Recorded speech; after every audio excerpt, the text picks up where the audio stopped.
All right. All right. So, hello, everybody who stumbled upon this video or is watching this. This is on my YouTube channel or Dr. Bennett. Hopefully, you're doing well. My name is Nate, and today I'm going to be taking you through my English 402 learning report. Basically, going to be going through the three main projects that we did this semester and what I learned from them. And I'm going to be showing you some examples of what the projects looks like. So we'll get right into the first one here, which was the resume assignment. We did this one, I believe, in January and February. And before it says right there, before English 402 was terrible. I didn't think it was terrible at the time, but looking at it, it just looks awful now. And you're going to see it on the next slide. It's just not good. There's no flow. It's just chunky. Nothing stands out. Like it's really here. I'll just show you. There's nothing really about this. The font is the exact same the whole way. Look, even you got my name up top there. That's like the most important thing. And it's in the same size font as my skills. It's just you got to have differentiation. My address is jammed in there with my phone number. The email is separated, which is good, but everything is spaced exactly the same. And the information is kind of just in there and nothing stands out. And you look at this, you're like, this just sucks. Like it just sucks. And as a result of this English class, I actually had to make a few different resumes. I'm going to show you one of them on the next slide. I used a template, I believe, for this next one. And as you can see here, it looks a lot better. It's not perfect, but my name is the biggest, most important thing. It has the location, email. You can actually click right on my LinkedIn right from the resume. And you have a nice summary there, my work experience and education, which are the two most important things, in my opinion, on the resume. There is another page. I didn't include it, but the other page just goes into like my skills, for example, like my point of sale skills, which I acquired through working at Regal and at Dick's Sporting Goods. And yeah, I learned what did I learn from this assignment? I learned what employers are looking for in a resume. And before this, I thought that like a recruiter would really scour my resume, that they would like really read into the fine detail. But I learned that the reality is they spend like 7 seconds looking at these things, which makes sense if you got a stack of resumes, sitting on your desk. You just want to flip through and look for the few important things. Oh, name, experience, education, bam, qualified or not.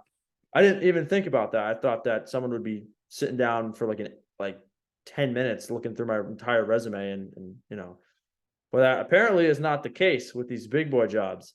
So I learned that. And my resume looks a lot better because of it.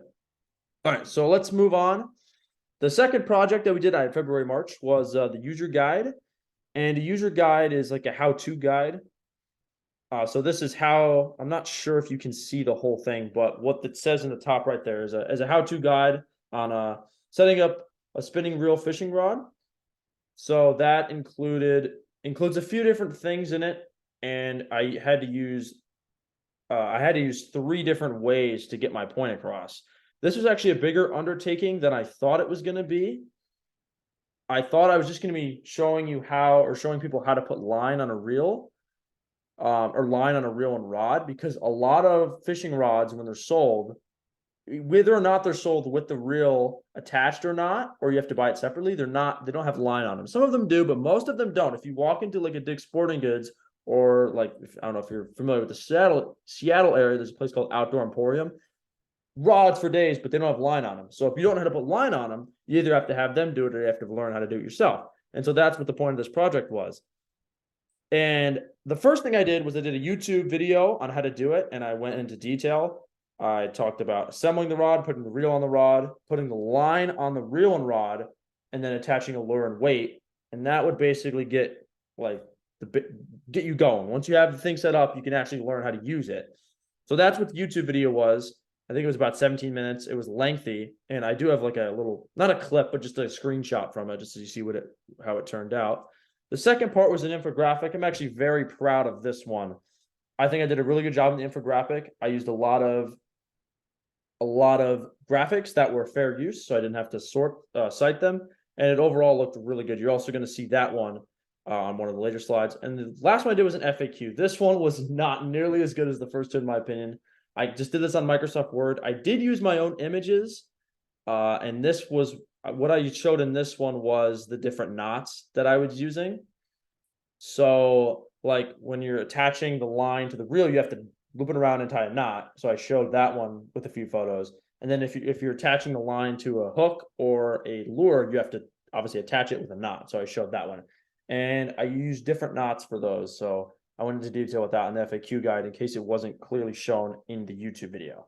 And I forgot to mention this, but with the infographic, what the infographic was about was the different type of lures. I showed my 4 favorite type of lures that I used.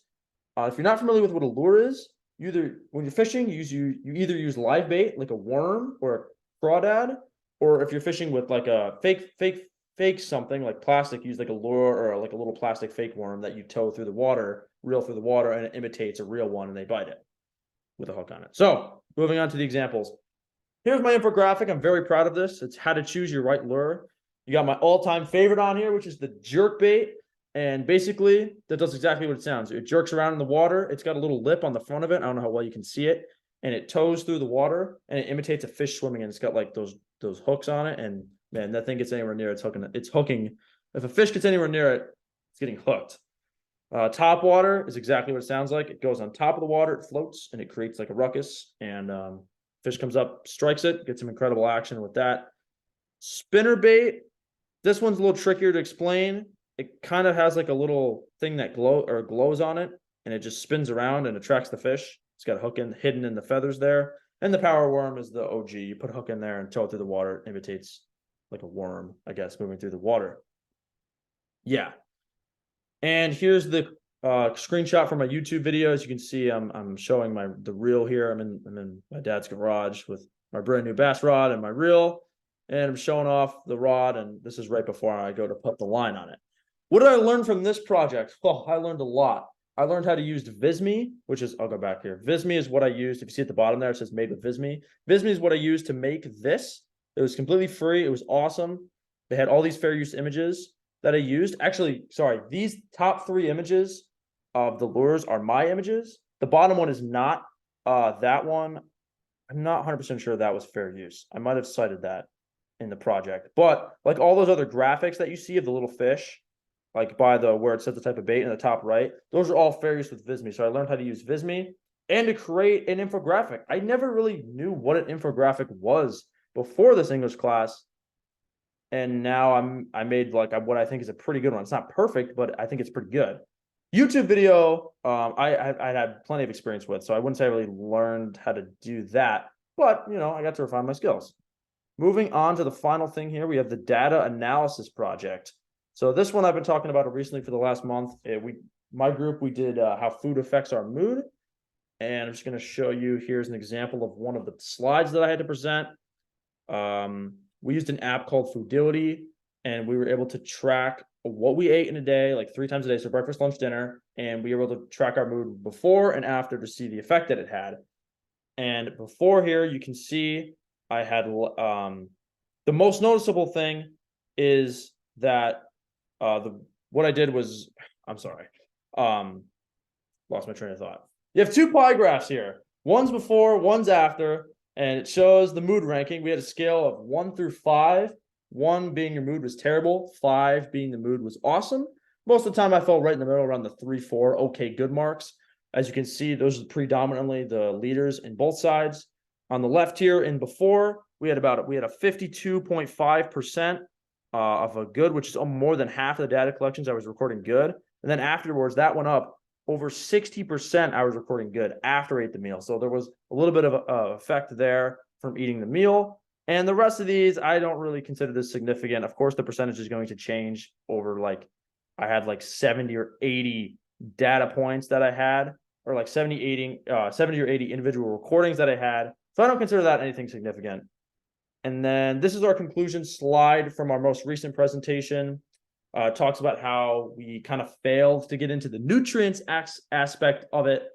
We accurately showed the effect that the food had on our mood, which was kind of minimal and almost nothing for me. But overall, there was a little bit of an effect, but we didn't really get into why. I mean, overall as a group, we didn't really get into why that was. The nutrients, what type of food we were eating.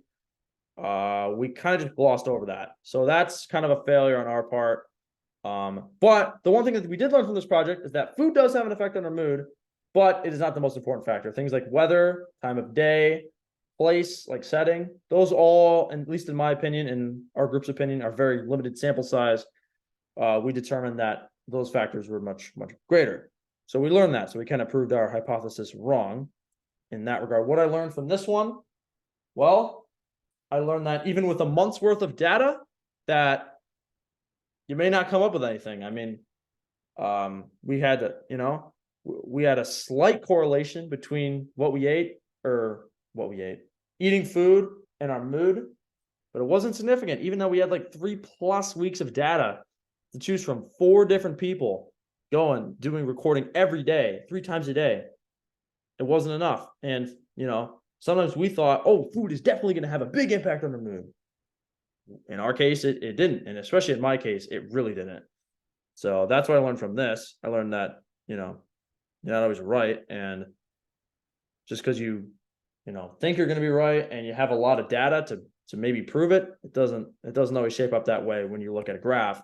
Like this, to me, doesn't really show anything major. It would be one thing if you had awesome 11.5 over here, and then all of a sudden it was at like 60 over here, but that is just not the case. Slight increase, statistically insignificant in my opinion. All right, so let's wrap things up. So overall, this English class, it started off slow with the resume. We took a long time building the resumes and really going into detail of what a recruiter was looking for. And it was actually really convenient for me because it was at the same time that I was applying for internships and actually have a pretty good job lined up, fingers crossed. I haven't officially gotten it yet, but I'm very close. And I did submit my final resume for that. So that was very good. The user guide, fishing season's coming up. So this allowed me to refine my fishing skills. I was really grateful. I always like posting YouTube videos. This will be on YouTube, public too. I like posting to YouTube. So that was good to do that and create the infographic. That was awesome. I really had a good time with that. I thought I was going to like dread it, but I did it in like 2 hours. I did it straight and I was like, this is actually kind of fun. Talking about the different lures. I could talk all day about the different fishing modes that I like. So it was cool to actually be able to do that for school. And the data visualization really was interesting because we presented 4 times in 4 weeks. I never had to do that on anything. So we spent a lot of time in my group on that data viz and about food and mood. And the fact that it is disappointing that we didn't really do all that we wanted to. And we kind of got our hypothesis proven wrong and we kind of got statistically insignificant data, but it was still a fun journey. And this English class taught me a lot about all sorts of things, data visualization, all the different like professional ways to write things. After every single project, we had to do a memo. And I can't remember if I've ever written a memo in my life. And now I feel like I've written like 5 or 6.